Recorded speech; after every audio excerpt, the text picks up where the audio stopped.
हमने कल भी आपको तस्वीरों में दिखाया था किस तरह से जो वो लोग हैं जिनके मकान तोड़े गए थे, जिन पर पीला पंजा चला था, जिसके चलते इन्होंने कल सड़क पर उतरकर अपना विरोध जताया था।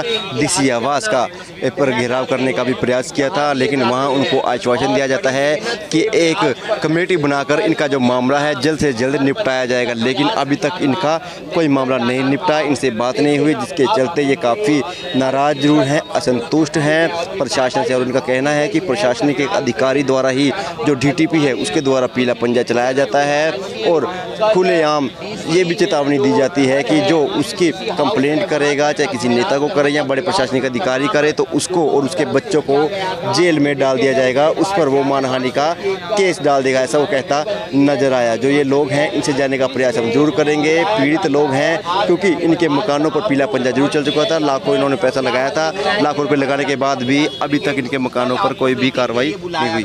क्या कुछ हल निकला है फिलहाल? सर कोई हल नहीं निकला, अभी हमें कोई भी वो नहीं मिला, ना ही कोई मुआवजा मिला है, ना ही कोई हमें सरकार की तरफ से कोई अधिकारी मिला है। हमें अभी थोड़ी देर पहले एडीसी मैडम और एसडीएम सर मिले हैं, कल भी एसडीएम सर मिले थे हमें, उन्होंने हमें आश्वासन दिया था कि भाई हम डीसी साहब से मिलवाएंगे, लेकिन हमें आज भी डीसी साहब से नहीं मिलवाया गया, ना ही डीसी साहब हमें मिले। हमें एडीसी मैडम से मिलवाया गया, एडीसी मैडम ने बोला है कि भाई मीटिंग बिठाई जाएगी, अभी उसके बारे में फिर अभी हम कुछ नहीं कह सकते। मेरी मीडिया से अपील है, हाथ जोड़ के अपील है, मैं सबसे पहले मीडिया वासियों का भी धन्यवाद करता हूं कि जो मेरी बात जो गरीब लोगों तक पहुंचा रहे हैं, सभी गरीब आदमियों की आवाज़ उठा रहे हैं, जो मेरी बात मुख्यमंत्री तक पहुंचाएं। और मुख्यमंत्री से मेरी एक अपील है कि भाई गरीब आदमियों के घर ना तोड़े जाएं, उनको घर बसाया जाए। और हमारा अभी आप लोगों के माध्यम से मेरी सभी देशवासियों से अपील है कि अगर हमें 13 तारीख तक कोई सलूशन नहीं मिला, कोई हमें क्लेम नहीं मिला सभी को, तो हम 14 तारीख को दोबारा से धरना प्रदर्शन करेंगे, सभी पूरे हरियाणा में, पूरे करनाल जिले में करेंगे। आपका नाम? अरविंद कुमार, गाँव में। कल मीटिंग हुई थी, आज भी आपको बुलाया, क्या कहेंगे, किस लिए आज आना पड़ा? देखिए, एक लोकतांत्रिक देश में तानाशाही हो रही है, मुख्यमंत्री अपनी मनमर्जी करे। मुख्यमंत्री क्या कहते हैं कि जिसकी नींवें डली होंगी उसको जो मर्जी कर लो, लेकिन जिसकी छत डली होगी वो घर नहीं टूटने देंगे। उसकी जुबान की चुन्नी भर की कदर नहीं है इन अधिकारियों की नज़र में, और इनकी छत गिरा दी गई। मेरे बड़े दुख की बात है कि हम किस हालात में अपने लोगों के साथ खड़े हैं। घर गिरा दिए गए हैं, ये तो एक घर लूट लिए, परिवार बर्बाद कर दिए। क्या इसलिए सरकार चुनी गई थी? सरकार से ये उम्मीद थी कि घर तोड़ दिए जाएं, और अधिकारियों को किसकी शय है? क्या मुख्यमंत्री की? दहशत फैला रहे हैं पहले वाले। देखो, मुख्य डीटीपी के पास वो कॉलोनाइजर पहुंचे नहीं होंगे, ये उनको कॉल थी एक कि आजा बैग लेके नोटों का, मैं तो अभी खाली हाथ बैठा हूँ। इसने कॉल देने के लिए इन लोगों को मुर्गा बना दिया। हमारे गरीब लोगों के घरों पे इस तरह से घर, देखो भूकंप नहीं आया, कोई बाढ़ नहीं आई जिससे घर टूटे हैं, सरकार ने घर तोड़े हैं। सरकार ही मुआवजा पे करे, स्टाम्प ड्यूटी पे कर चुके हैं ये भाई। स्टाम्प ड्यूटी पे होने के बाद, इंतकाल हो जाने के बाद अगर घर टूट रहा है तो इसका मतलब सरकार पे भी पर्चा दर्ज होना चाहिए, और सरकार को स्टाम्प ड्यूटी का 100 गुना वापस लौटाना चाहिए इनको। किस अश्योरिटी पे घर लिया जाता है? पूरे शहर में जब रजिस्ट्री हो जाती है तो आप उस घर के मालिक हो जाते हो। आप लोगों ने भी घर खरीदे होंगे, शिफ्ट किया था अभी हिमांशु जी, आपने क्या तसल्ली ली थी दिल में कि मेरे घर की रजिस्ट्री है, मेरा घर है? किस बात से वो आपका घर हुआ था? आपके नाम रजिस्ट्री हुई थी, इनके भी नाम रजिस्ट्री है, इनके भी नाम इंतकाल है, लेकिन क्या इस तरह से बर्बाद कर दिए जाएंगे?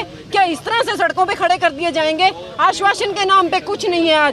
आज कह रहे हैं कि हम इसकी भी जांच करेंगे कि डीटीपी ने जो कार्रवाई की है वो ठीक है या गलत है। एक ऑफिसर सुनता है जैसे आप बात सुन रहे हो, दूसरा सुनता है फिर जैसे आप बात सुन रहे हो। ना आप कुछ कर पा रहे, ना वो कुछ कर पा रहे। मांग ये है कि एक तो स्टाम्प ड्यूटी ली थी, उसका कुछ बताएं कि वो सही थी गलत थी, तो उसको वापस करें। दूसरा, इनके घर जायज़ थे क्योंकि कॉलोनी में सभी घर बने हुए, एक ही घर क्यों तोड़ा गया? तो उसका मुआवजा दिया जाए। आज घर से बेघर हैं, कहाँ जाए? तब तक के लिए आश्रय तो दें। कहाँ जाएंगे ये? आप सोच लीजिए, आप यहाँ से काम निपटा के अपने घर ही जाओगे? अगर घर ना हो तो आप कहाँ जाओगे? क्या हौसला रहेगा, क्या हिम्मत रहेगी? इनकी हिम्मत टूट चुकी है, ये मुर्दे घूम रहे हैं, इनको तरसाया ना जाए। जल्द से जल्द कार्रवाई, इमीडिएट ऑर्डर्स पे मुख्यमंत्री भी संज्ञान ले और डीसी भी संज्ञान ले। डीसी इतना एरोगेंट है कि घर टूटे हुए लोगों को कि बेकदरी करके पता नहीं कहाँ घूम रहा है। आज का टाइम देके आज फिर बुला लिया, अरे किराया भाड़ा कहाँ से लाएंगे? रोज तेरे दरवाजे पे आने के लिए भी तूने कोई फैसिलिटी तो नहीं दे रखी, कैसे आए इस हिसाब से मिलने के लिए? आज किससे पैसे मांगे होंगे? हम लोग आज क्यों सड़कों पे हैं इन लोगों के साथ? घर इनके टूटे हैं लेकिन हम लोग सड़कों पे इसलिए हैं क्योंकि हद हो गई है, इंतहा हो गई है करनाल में घर टूटने की। अब किसी का घर ना टूटे, हम इतना बड़ा विरोध प्रदर्शन खड़ा कर देंगे कि आइंदा किसी भी डीटीपी की इतनी हिम्मत नहीं होगी कि करनाल के गरीब लोगों के घरों की छतें तोड़ दी जाए। क्या हुआ? डीटीपी द्वारा मकान तोड़ दिए गए, डीसी से अब मिलने कल भी पहुंचे थे, मिले नहीं, आज फिर मिलने पहुंचे हैं। कल तो आज के समय दिए कि 9:30-10 बजे तक आ जाओ। आज गई हूँ बैठने के लिए, फिर कोई मैडम के फ़ोन किए हैं, फिर मैडम के पास ले गए। मैडम आप कह रहे हैं कि हम अपने में मीटिंग करेंगे, वो टाइम बढ़ा रहे हैं। अब ये देखो सर, वो आज से कल कर रहे हैं, कल से परसों कर रहे हैं, हम भी कोठी करने वाले।